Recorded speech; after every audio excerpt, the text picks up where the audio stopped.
Welcome back. Today we're going to look at Mergesort, which is one of two classic sorting algorithms that are critical components in the world's computational infrastructure.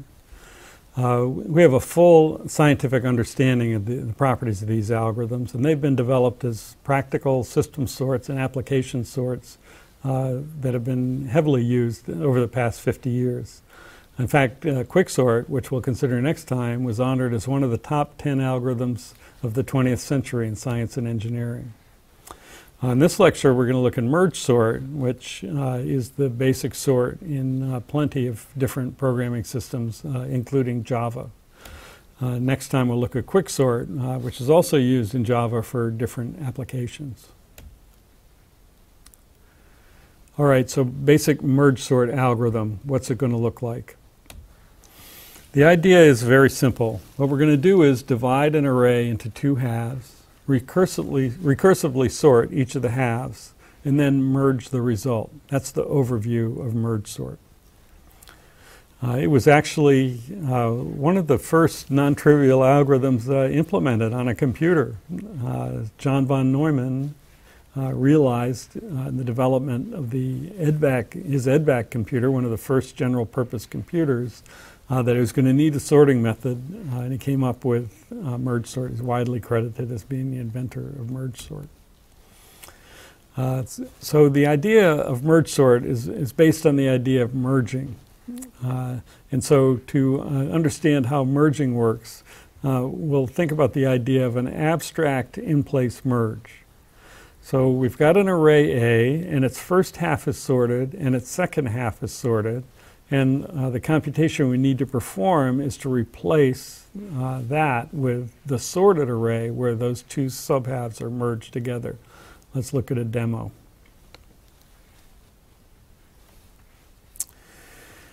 The method that we're going to use is based on taking an auxiliary array to hold the data. This is one of the easiest ways to implement the merge. So the first thing we do is copy everything over to the auxiliary array. Now, once that's done, what we'll want to do is copy back to the original array, but get it in sorted order. In order to do that, we're going to maintain three indices. I, the current entry on the left half, J, the current entry on the right half, and K, the current entry in the sorted result. So the first thing we do is take the smaller of the two entries pointed to by I and J and compare those and take the smallest one and move that one to be the next item output. In whichever one is taken, we increment its pointer. Now we compare the minimum again. Again, the one pointed to by J is smaller, so we move that one to K, increment that pointer J, and also increment K. Now, there's two E's equal. We always take the first, so the one in the left array goes to K's position, and now we increment I and K. And again, it's an E, and they're equal, but we'll take the first one, so we move that one up, increment I and K. Now JZ is smaller than G. It's the next thing that has to go in the output, so we move that one up and increment J and K. Now the one pointed to by I, the G is smallest, so move that up, increment I and K. Move the M up, increment I and K. Now the last element in the left subarray is the one that's going to get moved next. And now that first subarray is exhausted, so really all we need to do is take the rest of the elements from the right part and move them back in. Actually, since we copied, we could optimize by avoiding these moves. That's an abstract in-place merge for taking the two sorted subhalves of an array, use an auxiliary array, move them out, and then put them back in sorted order. All right, so here's the code for merging, which is quite straightforward from the demo.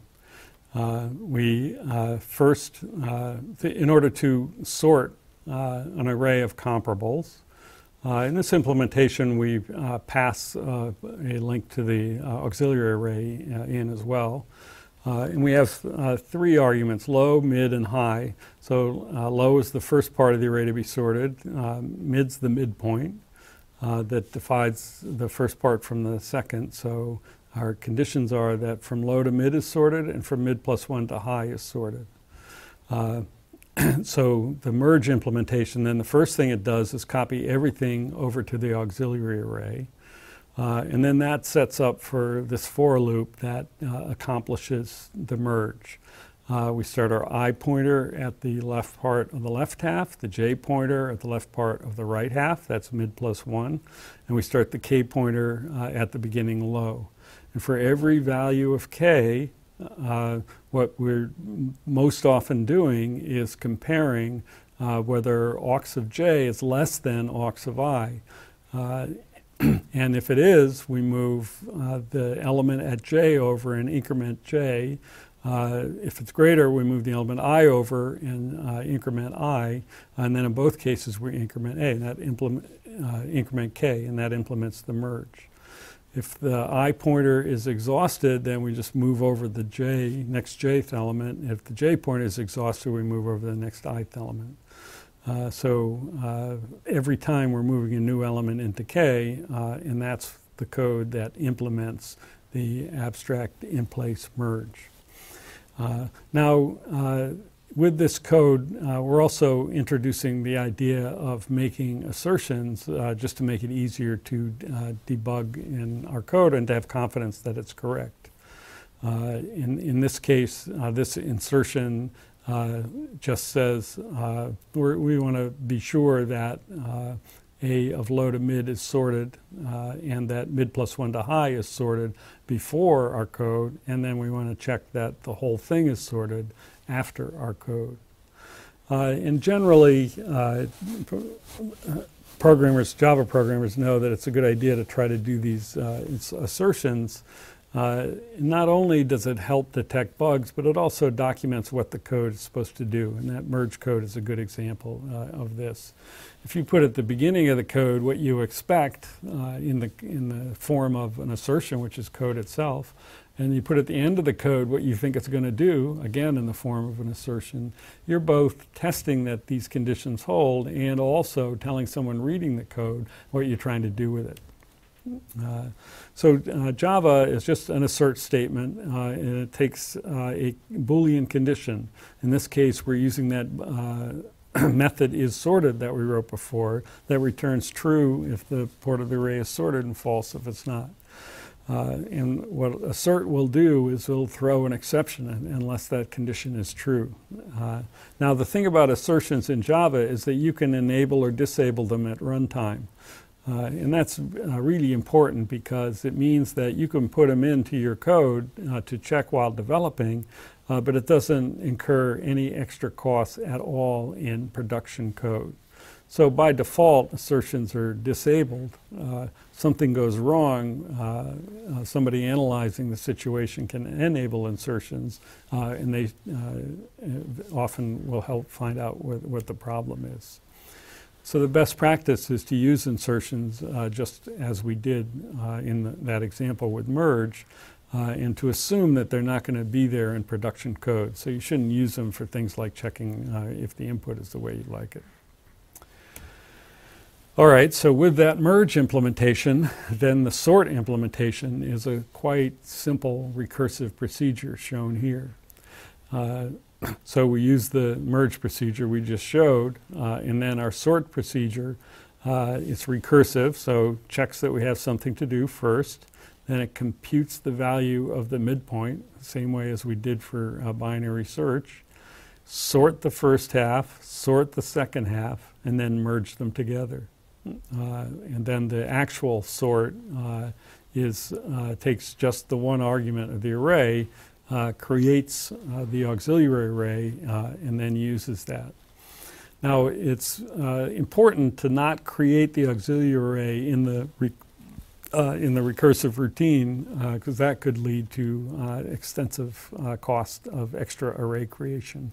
And you'll sometimes see merge sort performing poorly because of that bug.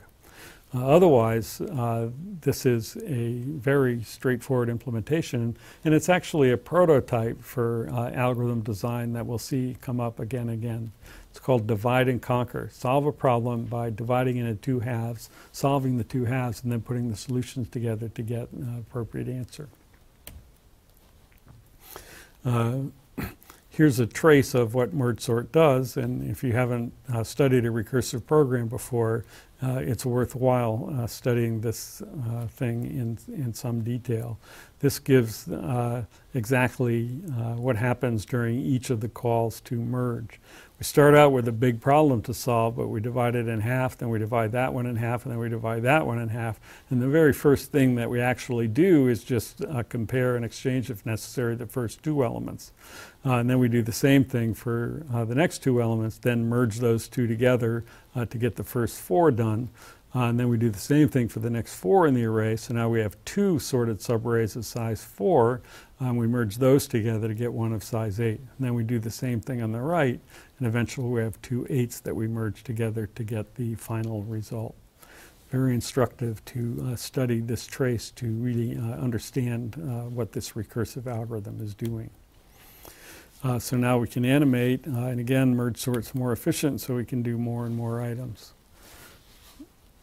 You can see it's got the first half sorted. Now it's working on the second half.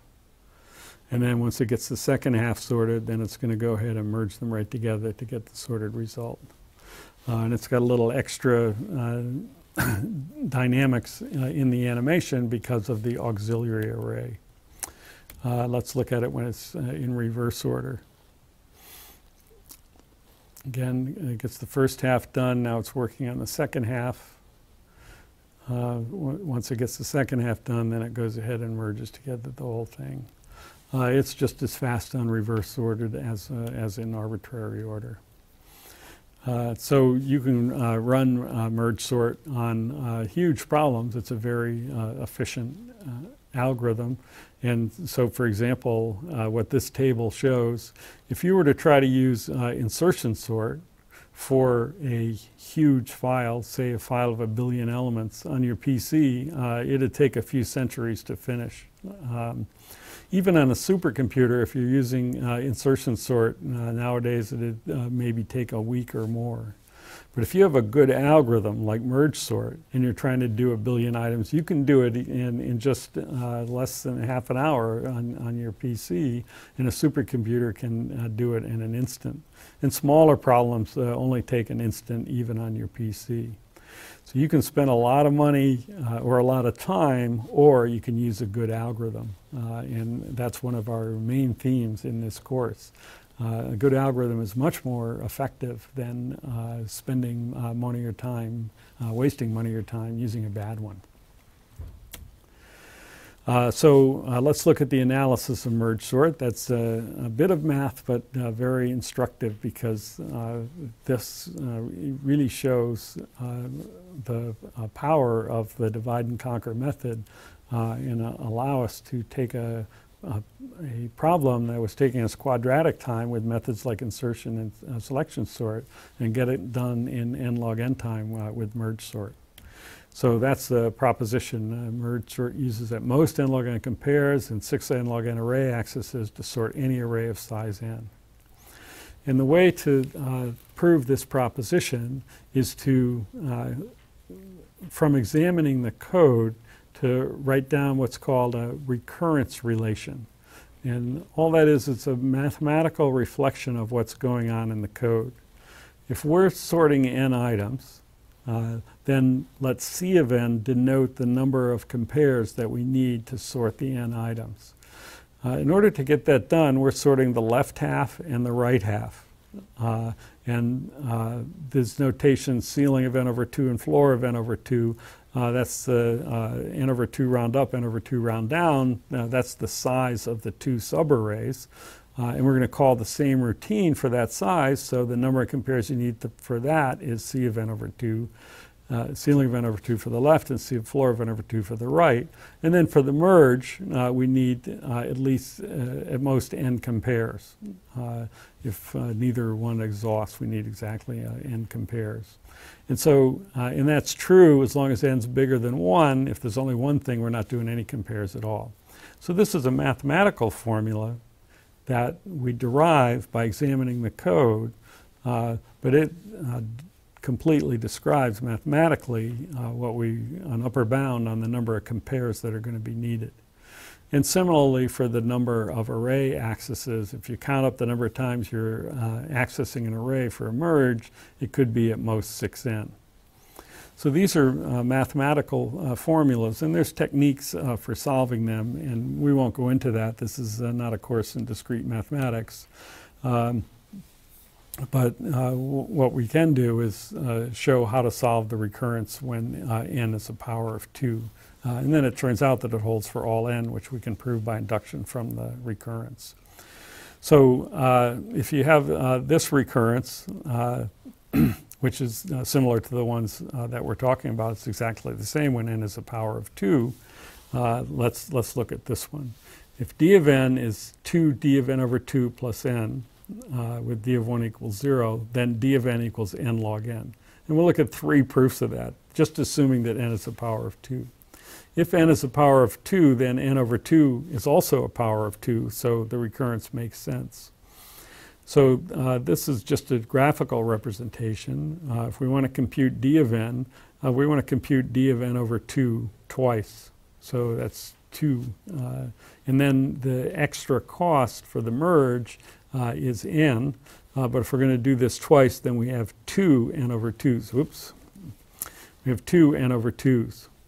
And then for each one of these, we have divided into n over 4s, and each one of those 4 n over 4s has an extra cost for the merge of n over 4. Well, 2 over n over 2 is n, 4 n over 4 is n, and we keep going down and doing that till we get down to d of 2, and we always, for the extra cost of the merge, we have n. And how many stages do we have here? Well, it's the number of times you divide n by 2 to get down to 2. That's exactly log base 2 of n. So the grand total of all the costs for the merge, which is where the compares are, is log n times n log n. That's kind of a graphical proof, or a proof by picture, that that recurrence has that solution. Here's a little bit more mathematical one. We write the recurrence down, and then we divide both sides by n. So then it says d of n over n equals d of n over 2 over n over 2 plus 1. So it's dividing by n. So now this is a recurrence that telescopes. The first term on the right-hand side is exactly the same as the left-hand side, so we can apply the same formula.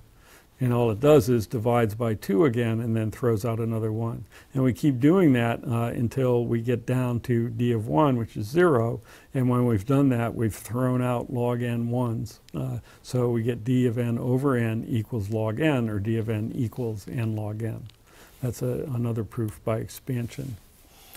Or using either one of those techniques, you can just get the idea that d of n is close to n log n, or you can write a program to expand the recurrence and find that. And then once we have the idea that d of n equals n log n, we can plug back into the original formula. With the inductive hypothesis that d of n equals n log n, we want to show that d of 2n equals 2n log 2n. Using the recurrence, d of 2n equals 2d of n plus throw out the 2n, plugging in n log n, we get the desired result. You use this same idea on our initial recurrences for compares and array accesses to show that the number of compares and array accesses is proportional to n log n for merge sort. So that's the running time. Merge sort is fast. The other thing that we usually want to know is memory. And one of merge sort's characteristics is that in practical applications, it uses extra space proportional to n. That is, we need that extra auxiliary array for the last merge.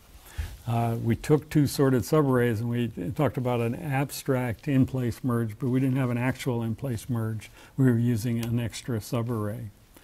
An in-place is important. A lot of times we're sorting everything we have. We want to fill up the memory with stuff to sort and then sort it. Insertion, selection, and shell sort were in place. They don't use much extra memory. But merge sort, you can only sort really half of what you can fit in memory because you need that auxiliary array for the other half. If you want, again, if you think that the things we're studying are easy, think about the idea of actually doing an in-place merge.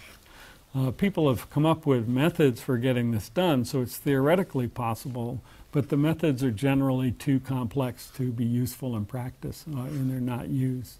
But there could be out there some easy way to do an in-place merge. That's another great algorithm waiting to be discovered. Now, there's a number of practical improvements that we can use to make merge sort even more efficient than the simple one that we've looked at. We'll take a look at those because they're examples of techniques that we can use for other algorithms. First thing is that merge sort is too complicated to use for tiny arrays. So say the subarrays are only of size 2 or 3 or 4. There's too much overhead with the recursive calls and so forth to get that done efficiently. And what's worse is the recursive nature of the sort definitely means that there's going to be lots of subarrays to be sorted. So one improvement that we can make is to use insertion sort and just cut off and use insertion sort, which is simple and efficient for small subarrays. So that's adding this one line of code to merge sort. Will make it quite a bit faster, maybe 20% faster. A second improvement that we can make that'll improve the performance for cases when the array is partly sorted, this should just stop if it's already sorted. And that's going to happen in the case where the biggest element in the first half is less than or equal to the smallest item in the second half. That means it's done. So that's easy. We just put a test in the recursive merge sort for that to this one line of code to check whether we're done. That way, for example, if you were to call merge sort for an array that's already in order, it would just do this test every time, and it would be done in linear time. That's pretty helpful, although not totally helpful, but there's a lot of situations where that's helpful.